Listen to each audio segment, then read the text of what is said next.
कुछ किए बिना ही जय जयकार नहीं होती, कुछ किए बिना ही जय जयकार नहीं होती, कोशिश करने वालों की कभी हार नहीं होती। जी हाँ दोस्तों, इस कविता के रचयिता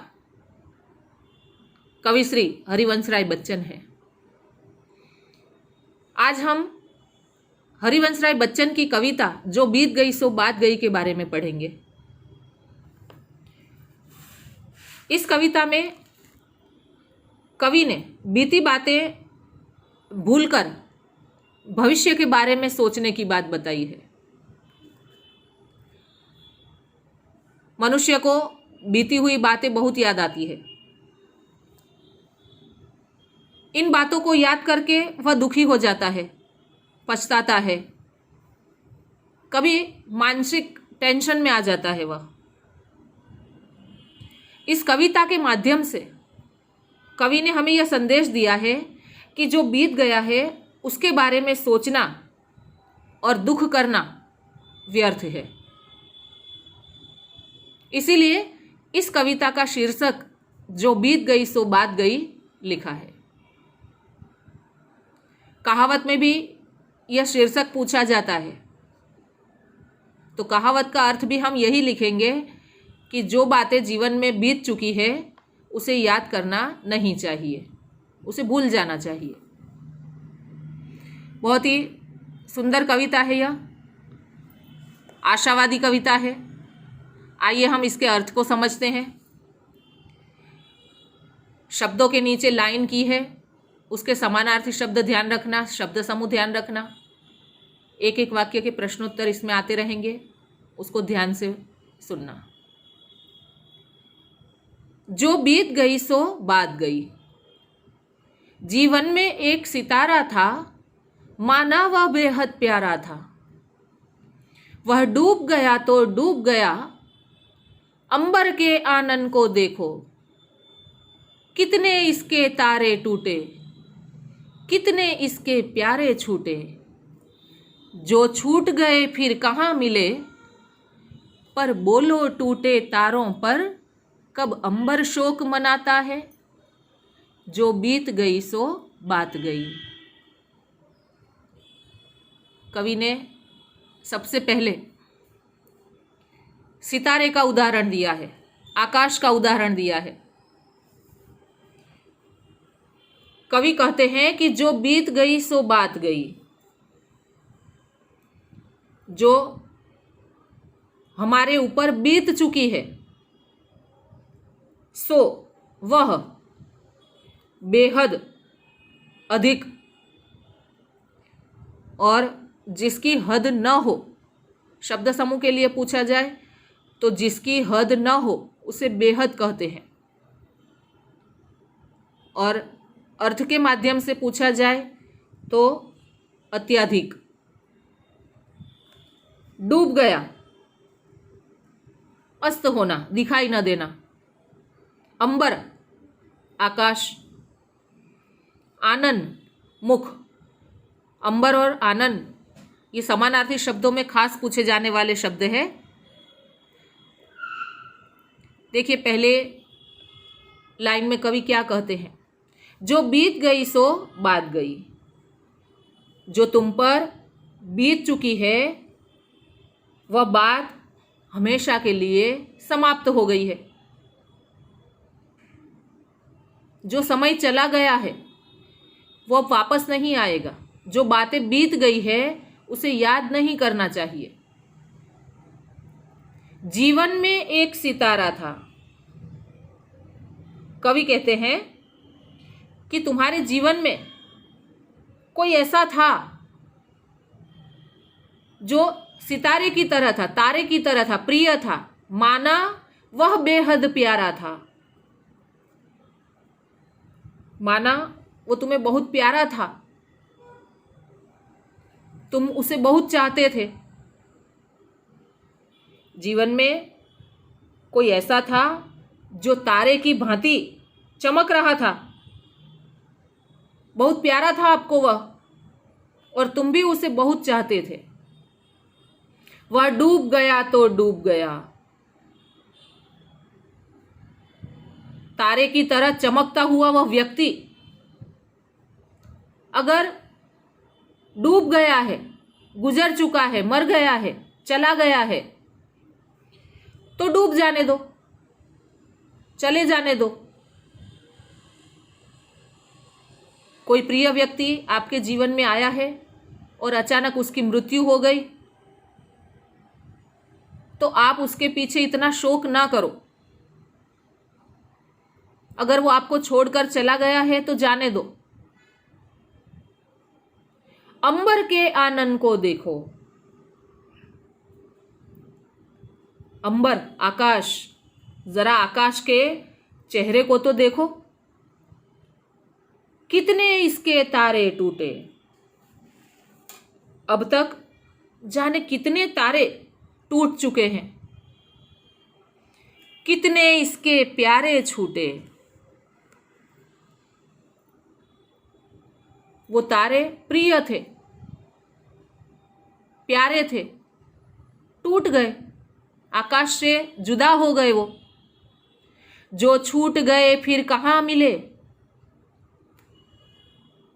जो तारे टूट जाते हैं वह फिर आकाश में कभी नहीं मिल पाते।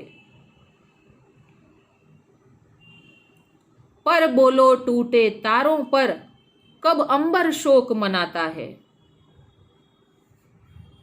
परंतु क्या आकाश कभी अपने उन टूटे हुए तारों पर शोक मनाता है? यहां कवि क्या समझाना चाह रहे हैं कि जिस तरह आकाश अपने टूटे हुए तारों को भूल जाता है, बिछड़े हुए तारों को भूल जाता है, उसी तरह तुम भी अपने प्रिय व्यक्ति का बिछोह भूल जाओ। क्योंकि जो बीत गई सो बात गई। जो बात बीत गई है उसे हमेशा के लिए समाप्त कर देना चाहिए। तो पहले उदाहरण में कवि ने अंबर और तारों का उदाहरण देकर हमें यह समझाया है कि हमें अपने प्रिय व्यक्ति के जाने का शोक नहीं मनाना चाहिए। क्योंकि जीवन में जो आता है उसे एक न एक दिन बिछड़ना ही है, इस दुनिया से जाना ही है, मनुष्य का अंत होता ही है। तो अंबर और तारे का उदाहरण देकर कवि ने हमें यह समझाया है कि हमें बीती हुई बातों पर शोक मनाना नहीं चाहिए। दूसरा देखिए, जीवन में वह था एक कुसुम, थे उस पर नित्य निछावर तुम। वह सूख गया तो सूख गया, मधुवन की छाती को देखो।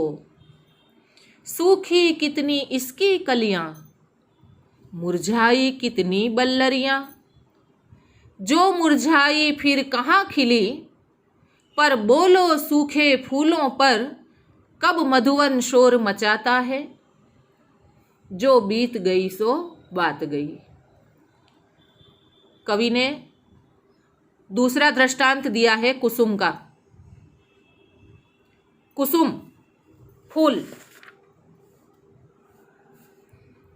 नित्य, सदा, हमेशा निछावर होना यानी समर्पित होना।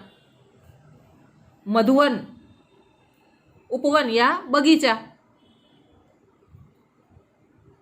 बल्लरियां लताएं, शोर मचाना यानी चिल्लाना, विलाप करना। देखिए अब दूसरा उदाहरण कवि हमें कैसे समझा रहे हैं। जीवन में वह था एक कुसुम। कवि कहते हैं कि तुम्हारे जीवन में कोई ऐसा था जो तुम्हें फूलों की तरह प्रिय था। थे उस पर नित्य निछावर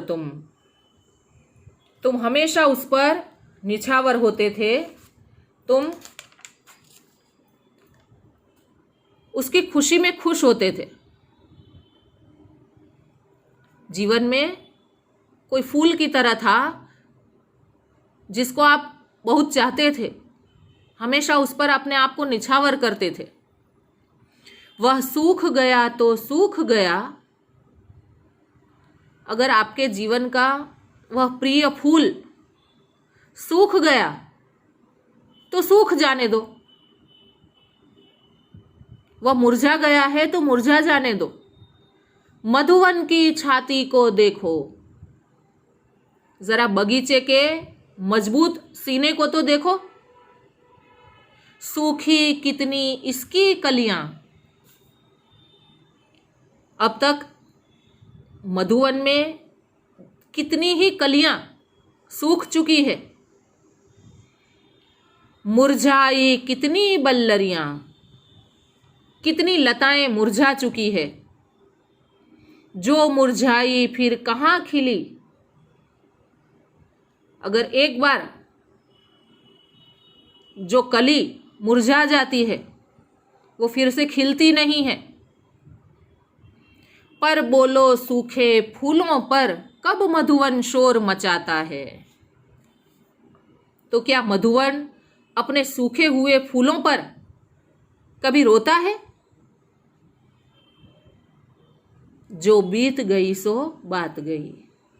जो बात बीत गई वह बीत गई। उसे याद करके दुखी होने से कोई लाभ नहीं है। कवि मधुवन और कुसुम के माध्यम से हमें यह समझा रहे, संदेश दे रहे हैं कि कोई व्यक्ति कितना भी प्यारा क्यों ना हो, वह हमेशा के लिए अगर हमसे बिछुड़ गया तो वापस वो हमसे नहीं मिल पाता। इसलिए उसे भूल जाने में ही बुद्धिमानी है, क्योंकि उसको बार बार याद करते रहेंगे तो हम दुखी होंगे, मानसिक रूप से हम बीमार हो जाएंगे। तो जो व्यक्ति, जो वस्तु, जो समय बीत चुका है उसे हमें धीरे धीरे भूल जाना चाहिए और भविष्य के बारे में हमें सोचना चाहिए। तीसरा है, जीवन में मधु का प्याला था, तुमने तन मन दे डाला था। वह टूट गया तो टूट गया, मदिरालय का आंगन देखो, कितने प्याले हिल जाते हैं, गिर मिट्टी में मिल जाते हैं। जो गिरते हैं कब उठते हैं, पर बोलो टूटे प्यालों पर कब मदिरालय पछताता है। जो बीत गई सो बात गई। तीसरे दृष्टांत में मदिरालय का उदाहरण दिया है। मधु यानी शराब, मदिरालय शराब खाना, जहां लोग शराब पीने जाते हैं वह स्थल, उसको मदिरालय कहते हैं। शब्द समूह के लिए एक शब्द में ध्यान रखना, मदिरालय पूछा जाता है। जहां बैठकर लोग शराब पीते हैं वह स्थल। पछताना, अनुचित कार्य करने पर होने वाला दुख। शब्द समूह के लिए एक शब्द में बोर्ड में भी ये पूछा जाता है, अनुचित कार्य करने पर होने वाला दुख, उसका अर्थ है पछतावा। देखिए मदिरालय के उदाहरण से कवि हमें क्या समझा रहे हैं आगे। जीवन में मधु का प्याला था। कवि कहते हैं कि तुम्हारे जीवन में मदिरा का, शराब का एक ऐसा प्याला था, तुमने तन मन दे डाला था, जिस पर तुमने अपना तन मन न्यौछावर कर दिया था। वह टूट गया तो टूट गया। वह मनपसंद प्याला अगर टूट गया तो टूट जाने दो। मदिरालय का आंगन देखो, जहां बैठकर शराब पी जाती है, शराब खाने का आंगन देखो, कितने प्याले हिल जाते हैं, गिर मिट्टी में मिल जाते हैं। वहां पर जाने कितने ही कांच के प्याले हिल जाते हैं और गिरकर टूट जाते हैं। जो गिरते हैं कब उठते हैं, जो प्याले टूट जाते हैं क्या वे फिर उठकर वापस आते हैं? पर बोलो टूटे प्यालों पर कब मदिरालय पछताता है। लेकिन मदिरालय उन टूटे हुए प्यालों के लिए कभी पश्चाताप करता है? जो बीत गई सो बात गई। कवि कहते हैं कि हमें बीती हुई बातों को भूल जाना चाहिए।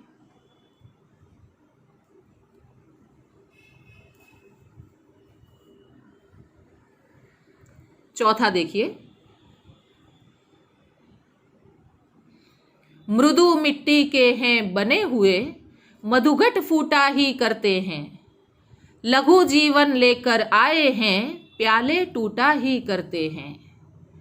फिर भी मदिरालय के अंदर मधु के घट है, मधु प्याले हैं।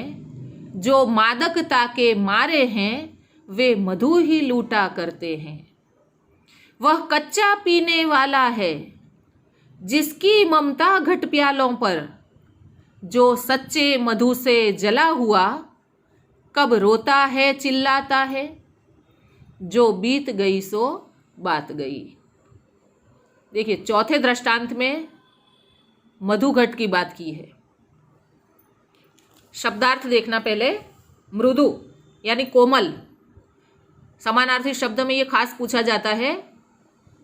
मधुघट, मधु यानी मदिरा शराब, और घट यानी घड़ा, मदिरा का घड़ा, शराब का घड़ा। लघु जीवन, लघु यानी छोटा, थोड़ा सा। मधुघट यानी शराब के घड़े। मादकता, नशीलापन। कच्चा पीने वाला यानी जो नया नया पीने वाला है, नया नया शराब पीने लगा है जो व्यक्ति। और ममता यानी स्नेह, प्रेम। देखिए, इसके अर्थ को समझिए। मृदु मिट्टी के हैं बने हुए, शराब रखने के घड़े मिट्टी के बने होते हैं। कोमल होती है वह मिट्टी, मृदु होती है। मधुघट फूटा ही करते हैं। मदिरा रखने के घड़े कोमल मिट्टी के बने होते हैं, इसलिए बहुत नाजुक होते हैं और अक्सर फूट जाते हैं। लघु जीवन लेकर आए हैं, इनका जीवन बहुत छोटा होता है, लघु होता है। प्याले टूटा ही करते हैं, ये भी अक्सर टूट जाया करते हैं। फिर भी मदिरालय के अंदर मधु के घट है, मधु प्याले हैं। फिर भी शराब खाने के अंदर मदिरा इन घड़ों में रखी जाती है और लोगों को ये शराब प्यालों में ही दी जाती है। वो टूट जाते हैं, पता है, नाजुक मिट्टी से बने हुए हैं, लेकिन फिर भी मदिरालय में शराब खाने में ये मदिरा घड़ों में रखी जाती है और उसको प्यालों में ही दिया जाता है। देखिए आगे कवि क्या कहते हैं। जो मादकता के मारे हैं, मादकता, नशा, जो लोग नशे के आदी हैं, जो लोग हर वक्त शराब पीते हैं, वे मधु लूटा ही करते हैं, वे शराब पिया करते हैं। वह कच्चा पीने वाला है। जो व्यक्ति नया नया शराब पीने वाला है उसको यहां कच्चा पीने वाला कहा है। जिसकी ममता घट प्यालों पर, वो व्यक्ति इन घड़ों और प्यालों के टूटने के बारे में सोचता रहता है। जो सच्चे मधु से जला हुआ, जो सच्चे अर्थ में पीने वाला है, जो सच्चे अर्थ में शराबी है, कब रोता है चिल्लाता है। जो सच्चा शराबी है वह मदिरा के घड़े और प्याले टूटने पर रोता और चिल्लाता नहीं है। जो बीत गई सो बात गई, जो बात बीत गई वह बीत गई, वह हमेशा के लिए समाप्त हो जाती है। तो यहाँ कवि हमें यही समझा रहे हैं कि जिस तरह शराब का घड़ा मिट्टी से बना है, बहुत नाजुक होता है, अक्सर फूट जाता है, मनुष्य का शरीर भी मिट्टी से ही बना है, घड़े के समान है। यह भी इन मधुघट की तरह, इन घड़ों की तरह हमारा शरीर भी क्षण भंगुर है। कब हमारा शरीर टूट जाए, फूट जाए, हम कब मर जाए, पता नहीं। और जिस तरह घड़ा फूट जाता है, वह फिर से जुड़ नहीं सकता, उसी तरह व्यक्ति अगर मर जाता है तो वह फिर से जीवित नहीं हो सकता। तो यहाँ मधुघट और मनुष्य के जीवन में कवि ने समानता बताई है। ये काव्य के द्वारा कवि ने हमें यही संदेश दिया है कि जीवन में जो भी छूट गया है उसे भूल जाने में ही भलाई है, और उसे भूलकर भविष्य में हमें आगे बढ़ना चाहिए। इसके शब्दार्थ देख लेना। अब देखिए विकल्प इसके। जीवन में एक सितारा था, माना वह बेहद प्यारा था। जीवन में मधु का प्याला था, तुमने तन मन दे डाला था। लघु जीवन लेकर आए हैं, प्याले टूटा ही करते हैं। एक एक वाक्य में उत्तर है। तारों के टूटने पर अंबर क्या नहीं करता, शोक नहीं मनाता। कलियां और वल्लरियां किसका हिस्सा है, मधुवन का। मधुघट किसका प्रतीक है, जीवन का। 2-3 वाक्यों में उत्तर है और 5-6 वाक्य में है। आईएमपी प्रश्नोत्तर है, इसको ध्यान से पढ़ना। एक बार फिर से पूरी कविता को भावार्थ के साथ समझना।